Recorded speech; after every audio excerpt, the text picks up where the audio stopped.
ഒരുപാട് ദൂരെ മിന്നിത്തിളങ്ങുന്ന ഒരു നക്ഷത്രക്കപ്പലിൽ ധൻവിയും വിശ്വജിത്തും സന്തോഷത്തോടെ താമസിച്ചിരുന്നു. അവർ എപ്പോഴും ഒരുമിച്ച് കളിച്ചിരുന്നു. അവരുടെ നക്ഷത്രക്കപ്പൽ നിറയെ വർണ്ണാഭമായ ബട്ടണുകളും തിളങ്ങുന്ന ലൈറ്റുകളും ഉണ്ടായിരുന്നു.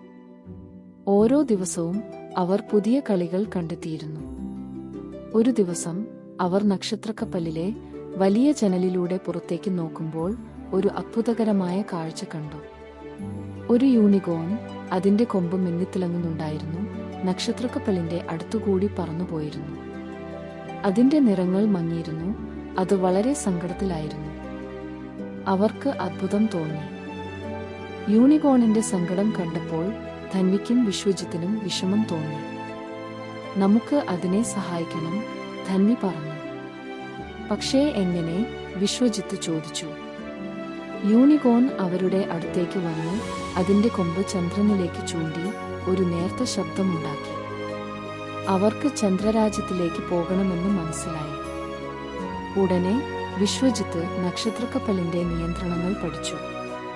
അവൻ ബട്ടണുകൾ അമർത്തി ലിവറുകൾ വലിച്ചു.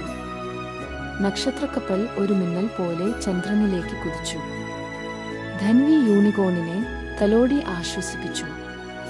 യൂണികോൺ പതിയെ സന്തോഷിക്കാൻ തുടങ്ങി. അവർ ചന്ദ്രരാജ്യത്ത് എത്തിച്ചേർന്നു.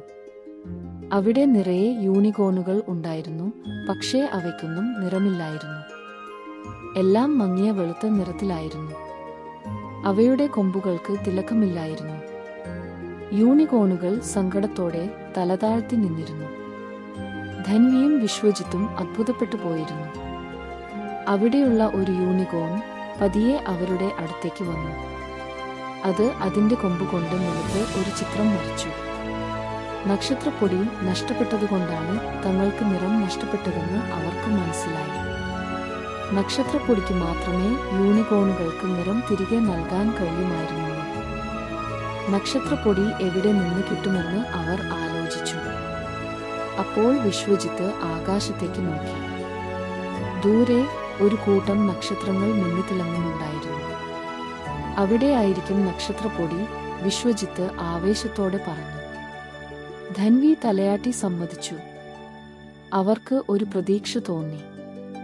നക്ഷത്രക്കപ്പലിൽ അവർ വീണ്ടും യാത്ര തുടങ്ങി. നക്ഷത്രപ്പൊടി തേടി അവർ മുന്നോട്ടു പോയി. വഴിയിൽ ഒരു വലിയ വാൽനക്ഷത്രം അവരുടെ വഴി തടഞ്ഞു. അതിന്റെ തിലക്കം കാരണം അവർക്ക് മുന്നോട്ടു പോകാൻ കഴിഞ്ഞില്ല. നക്ഷത്രക്കപ്പൽ പതിയെ നിന്നു.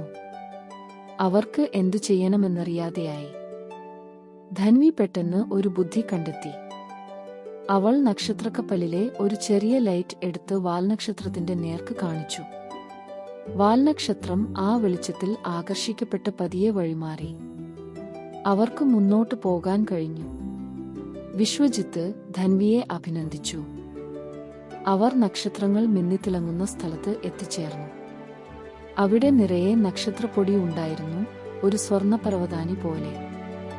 ധൻവിയും വിശ്വജിത്തും ശ്രദ്ധയോടെ നക്ഷത്രപ്പൊടി ശേഖരിച്ചു. അവർ ഒരു ചെറിയ കുപ്പിയിൽ അത് നിറച്ചു. നക്ഷത്രപ്പൊടി കിലുകിലുക്കം ശബ്ദമുണ്ടാക്കി. നക്ഷത്രപ്പൊടിയുമായി അവർ ചന്ദ്രരാജ്യത്തിലേക്ക് മടങ്ങി. യൂണികോണുകൾ അവരെ കാത്തിരിക്കുകയായിരുന്നു. അവരുടെ കണ്ണുകളിൽ പ്രതീക്ഷയുണ്ടായിരുന്നു. ധൻവിയും വിശ്വജിത്തും വേഗത്തിൽ നക്ഷത്രക്കപ്പലിൽ നിന്ന് ഇറങ്ങി. അവർക്ക് യൂണികോണുകളെ സഹായിക്കാൻ തിടുക്കമായി. വിശ്വജിത്ത് കുപ്പിയിലെ നക്ഷത്രപ്പൊടി യൂണികോണുകളുടെ മേൽ വിതറി. മാന്ത്രികമായി യൂണികോണുകൾക്ക് നിറം തിരികെ ലഭിക്കാൻ തുടങ്ങി. ചുവപ്പ്, നീല, പച്ച, മഞ്ഞ, എല്ലാ നിറങ്ങളും അവയിലേക്ക് മടങ്ങിയെത്തി. അവയുടെ കൊമ്പുകൾ വീണ്ടും മിന്നിത്തിളങ്ങി. യൂണികോണുകൾ സന്തോഷത്തോടെ തുള്ളിച്ചാടി.